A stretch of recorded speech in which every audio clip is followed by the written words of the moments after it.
চিত্রা হরিণের অবাধ বিচরণ, অতিথি পাখির কলতান আর সমুদ্রের অপার সৌন্দর্য প্রকৃতির এক অনন্য ঠিকানা ভোলার চর কুকরিমুকরি।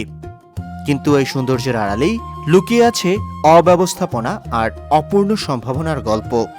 বর্ষার এই প্রকৃতি যখন নিজেকে সুন্দর করে সাজাচ্ছে, ঠিক সেই সময়ই ভোলার অন্যতম পর্যটন কেন্দ্র চর কুকরিমুকরিতে আগমন ঘটছে নানা দেশের নানা বয়সীর নানা পর্যটকের।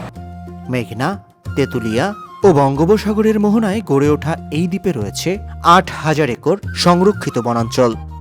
বন বিভাগের তথ্য মতে এখানে আছে ১৫ থেকে ১৮,০০০ চিত্রা হরিণ এবং শীত মৌসুমে আসে ৪০টিরও বেশি প্রজাতির অতিথি পাখি। এখানে তো অনেক সুন্দর সুন্দর এলাকা আছে, যদিও এটা মেন জায়গা থেকে একটু দূরে, কিন্তু সৌন্দর্য হিসাবে এখানে একটু সুন্দর আছে। এমন ধরনের এনভায়রনমেন্ট আমি আগে দেখি নাই। এই জায়গা অনেক টুরিস্টের জন্য অনেক ভালো লাগছে, মানে পুকুর টুকুর, মানে ন্যাচারাল বিউটির জন্য।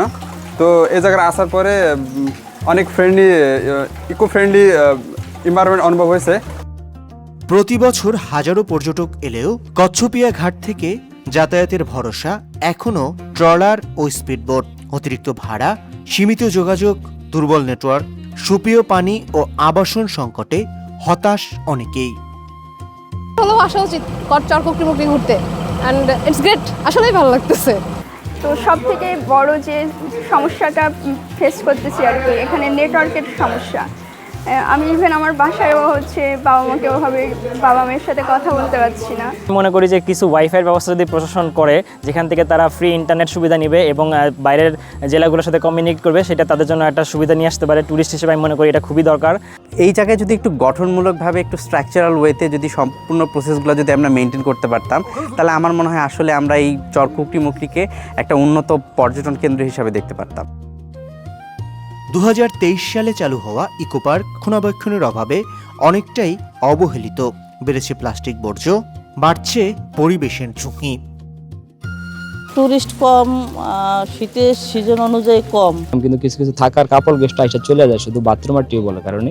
এই দুইটা জিনিস নিয়ে আমরা খুব ভোগান্তির ভিতরে আছি। এই জন্য আমাদের বৃষ্টি আস্তে আস্তে চলে হয়ে যেত।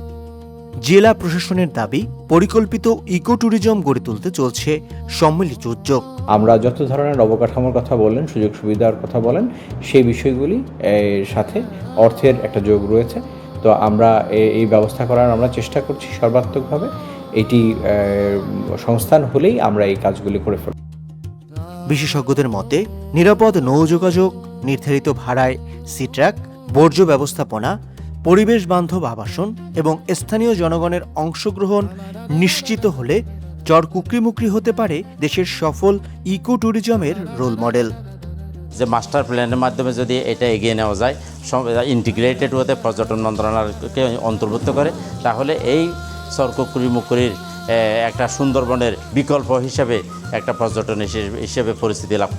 বিশ্বের এটা যে আমরা আরেকটু প্রচারের মধ্যে আনতে পারি, সেক্ষেত্রে আপনার এই এলাকার বিশেষ করে চর কুকরিমুকরির এলাকার আর্থসামাজিক অবস্থার প্রভূত উন্নয়ন সাধন হবে। প্রকৃতি তার কাজ করে গেছে, এখন দায়িত্ব আমাদের। পরিকল্পিত উদ্যোগ, সুশাসন আর পরিবেশ বান্ধব উন্নয়ন নিশ্চিত করা গেলে চর কুকরিমুকরি শুধু ভোলা নয়, পুরো বাংলাদেশের ইকো ট্যুরিজমের সফল রোল মডেল হয়ে উঠতে পারে। মোহাম্মদ সামিরুজ্জামান সামির, ভোলার বাণী, চর কুকরিমুকরি।